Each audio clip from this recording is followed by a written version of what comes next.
the member's contribution. It was very important.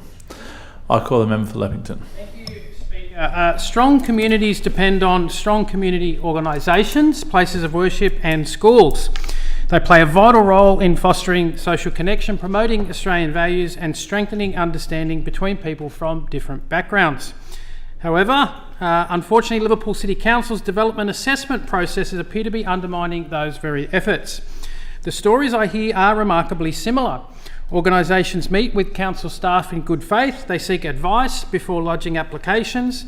They then engage planners, consultants, engineers at considerable cost to prepare reports.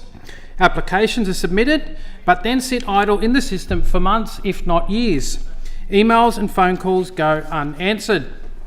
Then, after significant delay, requests for additional information with unreasonable deadlines suddenly arrive. The result is further delay, uncertainty and financial cost. The Sikh Mission Temple in Austral is one such example. Having served the community for many decades, its existing dining hall will now need to make way for a new road. The community has done the right thing. It has raised the funds through donations and secured government grants to build a new dining hall. Completed in 2025, this important community facility has now sat empty for more than a year. The community continues to wait because Liverpool City Council has yet to issue what should be a routine building information certificate. Another example is the Powell Buddhist School, which is seeking to establish an additional campus in Austral. The school was recently ranked the #1 affordable private school in the state. After lodging its DA in 2025, the school has experienced repeated requests for further information, tight response deadlines and suggestions that it withdraw and then resubmit its application. These delays place at risk a $1.5 million grant secured through the New South Wales Building Assistance Grants Assistance Scheme. Then there is the Al Medina Masjid. 6 long years ago in 2020, an application was lodged to construct a mosque to accommodate a growing congregation.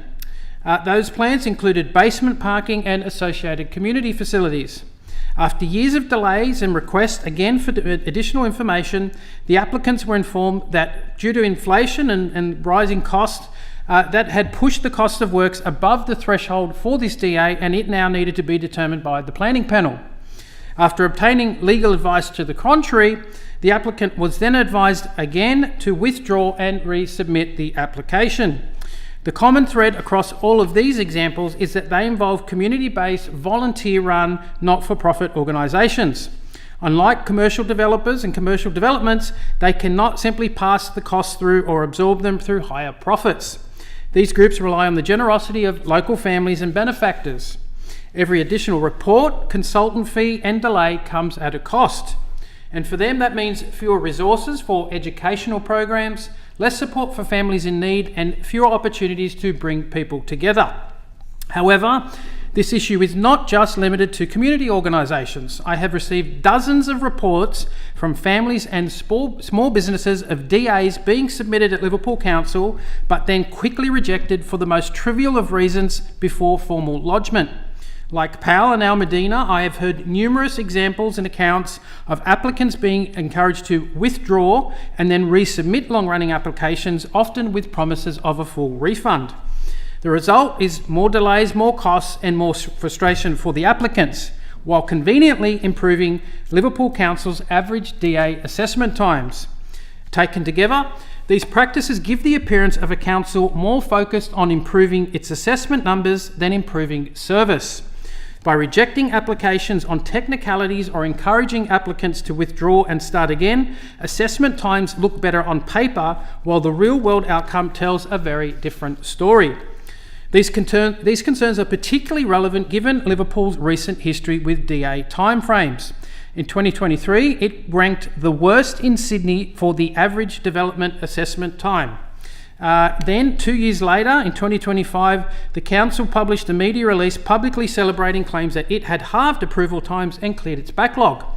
All this comes on the back, of course, of the recent public inquiry into Liverpool City Council and broader questions around governance, transparency and decision-making at this organisation.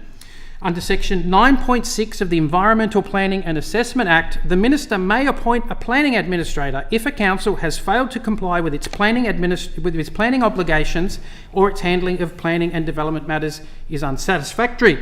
Given these issues I've outlined here, it may be time for the Minister to intervene.